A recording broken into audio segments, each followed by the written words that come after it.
Hello everyone, this is Erik, the Asian movie enthusiast, and this is my review of Fabricated City, a South Korean action thriller from 2017. So we begin the film with an outlandish action sequence involving heavy artillery and absurd maneuvers. Afterward, we realize that this event occurred in a video game world, and our protagonist is in fact a proficient gamer. He immediately hears a phone ring and picks it up. The owner tells him that she left this phone at the internet cafe that he was playing at, and she's willing to pay him to bring it back to her. So he decides to do so and drops it off inside her apartment. Now, unfortunately for him, the next morning he is immediately arrested and charged with murder. The evidence is inexplicably overwhelming despite the fact that he did not commit the crime, which results in him being found guilty on the charges. He is then sent to maximum security prison, but must somehow find a way to obtain evidence to clear his name and bring the true culprits to justice. Now, from what I've read and seen online, this is a very divisive film. This really seems to be like a love it or hate it flick, and I gotta be honest, I enjoyed this one quite a bit. It may come as a surprise to some people, but I enjoyed it. But I can understand why some people did not like this. In fact, let's get the flaws out of the way first here. So first of all, this has some major tonal shifts that are going to throw some viewers off. You know, as I mentioned, it starts with an outrageous action scene, then it shifts to a dark drama, and it gets pretty dark, in a prison for the next 30 plus minutes. Then it shifts to a lighter and more purely entertaining action thriller with hacker technology elements taking the forefront. It then shifts between those lighter and darker elements for the remaining runtime. So if you're not a fan of this kind of thing, it's going to bother you. Luckily for me, I love tonal shifts, and I enjoyed that aspect of Fabricated City. I thought, I just liked the way it was put together. Second, the viewer's going to need some major suspension of disbelief to accept the unrealistic elements in this film. Some critics may point to the action itself being unrealistic, or perhaps the portrayal of computer hacking, which is typical in big budget films. Or they could criticize certain abilities of the characters that, maybe stretching the bounds of reality. But I'm going to focus on the forensics, okay? That's kind of what bothered me the most about this movie. The entire basis of this movie, without getting into big spoilers, is the ability to fabricate or manipulate evidence for the purpose of framing someone, okay?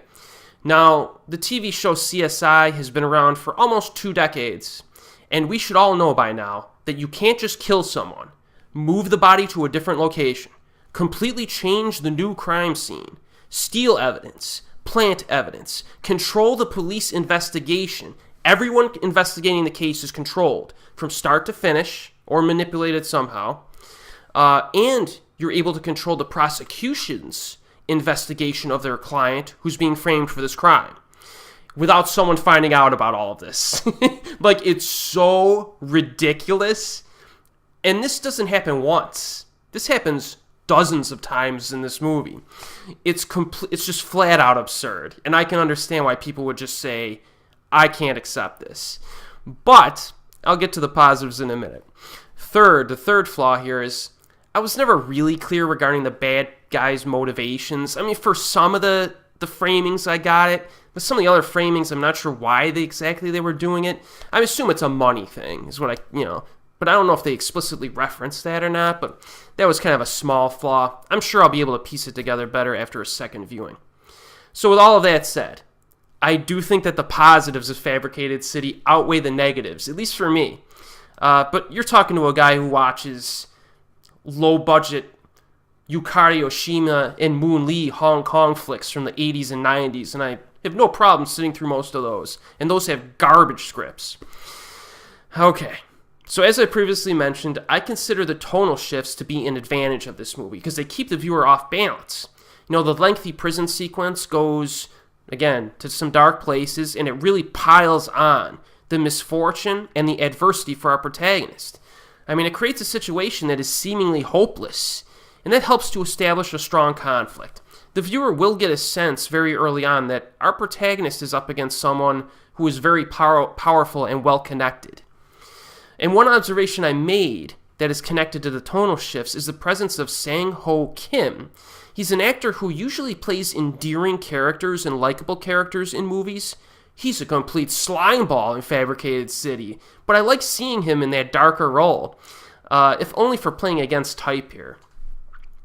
Another big positive is the action scenes. The opening sequence is kind of a generic video game world extravaganza, which I enjoyed, but the best stuff is actually saved for later on, with the highlights being the car chases, which mix in some high-tech gadgets.